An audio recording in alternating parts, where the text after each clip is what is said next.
बिस्मिल्लाहिर्रहमानिर्रहीम। स्टूडेंट्स, अब ये हमारा टॉपिक है आयलर्स इक्वेशंस ऑफ मोशन। अब ये जो सेट ऑफ इक्वेशंस मैंने लिखी हैं, these are Euler's equations of motion. इनको आगे जाके जो है वो हम प्रूव भी करते हैं, वो क्वेश्चंस की फॉर्म में है, उसको हम प्रूव करेंगे। जस्ट यहाँ पे ये है कि आयलर्स इक्वेशन ऑफ मोशन जो है वो कौन सी हैं। तो ये जो तीन इक्वेशंस लिखी हैं, these equations are known as Euler's equations of motion. इसमें जो है capital lambda 1, lambda 2, lambda 3, these are known as external torque along the principal axis. ये किसको रिप्रेजेंट करते हैं? External torques along the principal axis को रिप्रेजेंट करते हैं। इसी तरह ये उसके कंपोनेंट्स हैं। तो इसी तरह W1, W2, W3 ये भी कंपोनेंट्स हैं of angular velocity along the principal axis. और फिर हमारे पास I1, I2, I3 ये भी प्रिंसिपल मोमेंट्स ऑफ इनर्शिया है। तो यहाँ पे आप ये देखें, with along the principal axis की बात हुई है।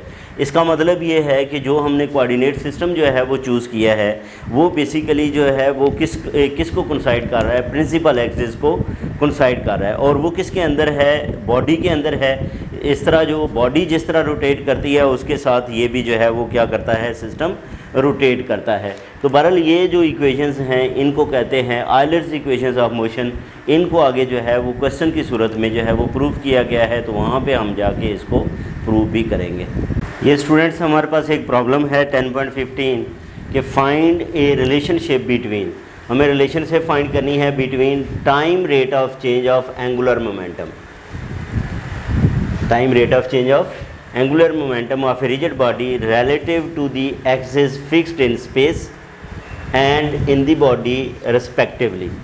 यानी कि हम जो है वो time rate of change of angular momentum जो है वो फाइंड करना चाहते हैं ऑफ द रिजिड बॉडी। अब ये अगर हमारे पास जो है वो रिजिड बॉडी है, और रिजिड बॉडी के एक्सिस को अगर हम इस तरह चूज़ कर लें कि वो प्रिंसिपल एक्सिस हों, ठीक है, और उनकी जो डायरेक्शंस हैं वो यूनिट वेक्टर्स हैं E1, E2, E3 रेस्पेक्टिवली, तो फिर हम एंगुलर मोमेंटम को जो है वो लिख सकते हैं। एंगुलर मोमेंटम आपको पता है ये वेक्टर है। तो वेक्टर की फॉर्म में अगर हम इसको लिखें स्टूडेंट्स, तो ये वेक्टर जो है वो क्या लिखा जाएगा? दैट इज़ इक्वल टू ω1, और ये साथ क्या आ जाएगा? E1 प्लस ω2, इसका कंपोनेंट E2 प्लस ω3 E3 आ जाएगा, ठीक है। और ये पता है हमें कि ओमेगा जो है वो स्टूडेंट्स मैग्नीट्यूड वो किसके इक्वल होता है? ओमेगा इज़ इक्वल टू आई, ये जो है वो हमारे पास कैपिटल ओमेगा है, ये स्मॉल ओमेगा है, आई ओमेगा के इक्वल है। इसका मतलब अगर ये 1 होगा तो I1 ओमेगा 1, इसी तरह जो है वो ओमेगा 2 जो है वो I2 ओमेगा 2, ये हम रिलेशन पढ़ के आ चुके हैं, और ओमेगा 3 I3 ओमेगा 3 के इक्वल होगा। तो इसमें अगर हम वैल्यूज़ को रिप्लेस करें तो स्टूडेंट्स ये हमारे पास ओमेगा किसके इक्वल आ जाएगा? I1 omega 1, I1 omega 1 E1। ये स्टूडेंट्स स्मॉल ओमेगा है और ये कैपिटल ओमेगा है। जिस तरह हमारे पास जो है वो अपर केस, लोअर केस जो है वो लेटर्स होते हैं, या जो है वो हम जो इंग्लिश में जो दोनों केसेस हैं वो यूज़ होते हैं, इसी तरह ये भी है, कैपिटल लेटर्स और स्मॉल लेटर्स। यहाँ पे जो है वो क्या आ जाएगा? I2 ओमेगा 2 E2, ये आएगा I3 ओमेगा 3 और E3 ये बनेगा। इसको हम जो है वो रिलेशन चलें जो है वो इसे 2 कह लेते हैं। ये हमारे पास जो है वो ओमेगा आ गया। अब हम जो है वो ओमेगा को जो है इसकी रिलेशन लिखनी है, तो डी ओमेगा, ये हम रिलेशन पहले जो है वो पढ़ के आ चुके हैं। वहाँ पे प्लेनर मोशन के अंदर हमने शुरू में जो है वो बात की थी कि D omega over D T, D omega over D T, किस में? एक जो है वो स्पेस है और दूसरा जो है वो हमारे पास क्या है? बॉडी है। तो स्पेस के लिए एस जो है वो यूज़ कर लेते हैं, और बॉडी के लिए जो है वो हम बी यूज़ कर लेते हैं। प्लस जो है वो क्या आ जाएगा? ओमेगा क्रॉस ओमेगा आ जाएगा, ठीक है जी। तो ये हमारे पास रिलेशन बनेगी रेट ऑफ चेंज की। ये जो एस है ये रेफ़र करता है स्पेस को। एस जो है वो किसको रेफ़र करता है? S refer to space, and B refer to body. वहाँ पे हमने मूविंग और स्टेशनरी की भी जो है वो बात की थी। बहरहाल ये है कि ये हमारे पास जो है वो क्या आ जाएंगे, इसके रेट आ जाएंगे। हम जो है वो क्या फाइंड करना चाहते हैं, time rate of change of angular momentum of rigid body relative to the axis fixed in space and in the body respectively. तो ये जो रिलेशन है वो इन स्पेस और इन बॉडी जो है वो क्या करेगी, एंगुलर मोमेंटम का टाइम रेट ऑफ चेंज जो है वो यहाँ से हमें पता चलेगा। अच्छा, अब यहाँ पे ये जो ओमेगा है इसका डेरिवेटिव जो है वो हम लें students with respect to time. क्या करें, इसका डेरिवेटिव लें विद रिस्पेक्ट टू टाइम। तो ये जो आई है, आई हमारे पास स्केलर वैल्यू होती है, ठीक है, और ये वेरिएबल है ओमेगा, यानी कि ये कांस्टेंट है I1 I2 I3, और ये जो है ओमेगा 1 ओमेगा 2 और ओमेगा 3 इनके डेरिवेटिव्स आ जाएंगे विद रिस्पेक्ट टू टाइम। तो ये फिर क्या बनेगा, इसको हम लिख सकते हैं I1 ओमेगा 1 डॉट E1 प्लस I2 ओमेगा 2 डॉट, डॉट का मतलब यहाँ पे students derivative with respect to t है। डॉट का मतलब क्या है, derivative with respect to t। तो I3 ओमेगा 3 डॉट E3 आ गया। फिर प्लस, अब हमने जो है वो क्या करना है, इसका क्रॉस प्रोडक्ट लेना है। क्रॉस प्रोडक्ट के लिए हमारे पास ओमेगा की जो वैल्यू आती है इसको आप लिख सकते हो omega 1 E1 plus omega 2 E2 plus omega 3 E3 जो है वो लिखा जा सकता है। इसका हमने जो है वो क्या करना है, क्रॉस प्रोडक्ट फाइंड करना है किसके साथ, I1 ओमेगा 1 E1 प्लस I2 omega 2 E2 plus I3 omega 3 E3, इसके साथ जो है वो क्या आ जाएगा, क्रॉस प्रोडक्ट आ जाएगा।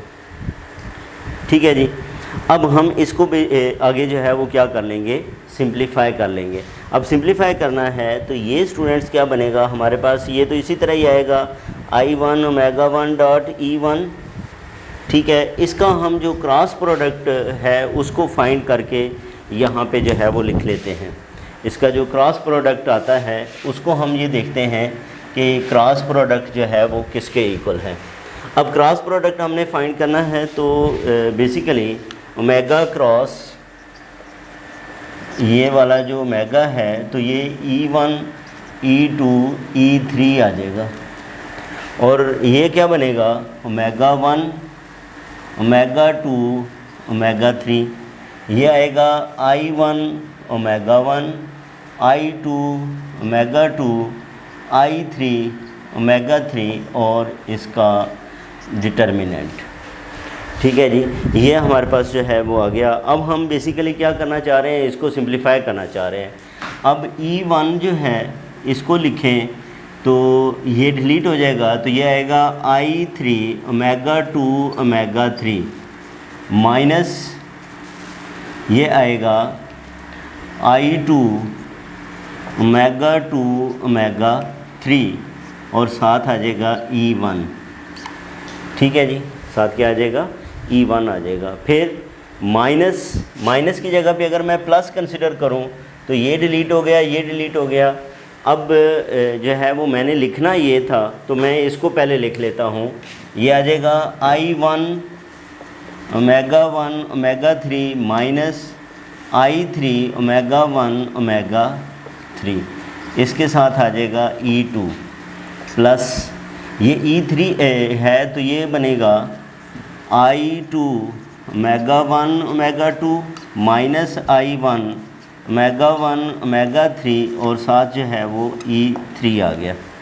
ये वैल्यू यहाँ पे हम जो है वो क्या करेंगे, रिप्लेस कर देंगे। ये वाली वैल्यू जो है वो क्या आ जाएगी, यहाँ पे रिप्लेस हो जाएगी, और इसकी जगह पे अब हम लिखते हैं दैट इज़ I, इसमें से भी जो है वो देखें कॉमन, तो ये I3 माइनस I2 रह जाएगा, बाकी ओमेगा 2 ओमेगा 3 आ जाएगा कॉमन। इधर जो है वो I1 माइनस I3 और ये आ जाएगा ओमेगा 1 ओमेगा 3 E2, और इसके साथ जो है वो प्लस आ जाएगा। ये हमारे पास प्लस I2 माइनस I1, साथ आएगा ओमेगा 1 ओमेगा 2, ये मेरे ख्याल में ओमेगा 1 ओमेगा 2 है, ठीक है, साथ E3 आ गया। अच्छा, अब फिर हम क्या करते हैं, इनमें से भी कॉमन ले लें, तो ये E1 है और ये E1 है, ये आपस में जो है वो ऐड हो जाएंगे, इसमें कॉमन आएगा, तो ये लिखा जाएगा I1 ओमेगा 1 डॉट और plus I3 minus I2 into omega 2 omega 3, और इस सारे के साथ आएगा E1, फिर प्लस I2 ओमेगा 2 डॉट, ये क्या आ जाएगा I2 ओमेगा 2 डॉट, और इसके साथ ही आ जाएगा plus I1 minus I3 omega 1 omega 3, और साथ आ जाएगा E2, फिर प्लस तीसरी टर्म जो है वो हमारे पास क्या है students, I3 omega 3 dot I3 omega 3 dot plus, और ये आ जाएगा I2 minus I1 omega 1 omega 2, और साथ आएगा E3।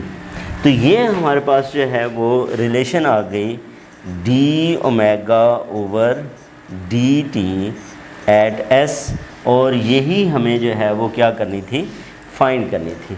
इस रिलेशन को हमें जो है वो क्या करना था, फाइंड करना था। अब जो है वो अगर हम देखें स्टूडेंट्स, आगे इसके बाद जो है वो 15 के बजाय जो है वो 16 है, और 16 में वो क्या कहता है, drive Euler's equations of motion.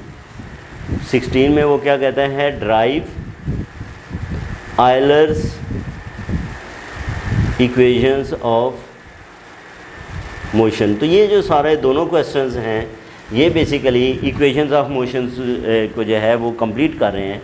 अब ड्राइव इक्वेशंस ऑफ मोशन में हम जो है वो एंगुलर मोमेंटम जो है उसको हमने रिप्रेजेंट किया था कैपिटल लैम्डा से, और कैपिटल लैम्डा जो है ये वाला capital lambda that is equal to D omega over D T S है, इसके इक्वल है। इसका मतलब ये है कि यहाँ पे ये जो वैल्यू है इसको हम अब किससे रिप्लेस कर देंगे, इस डेरिवेशन के लिए इसको हम रिप्लेस करेंगे इस वेक्टर से।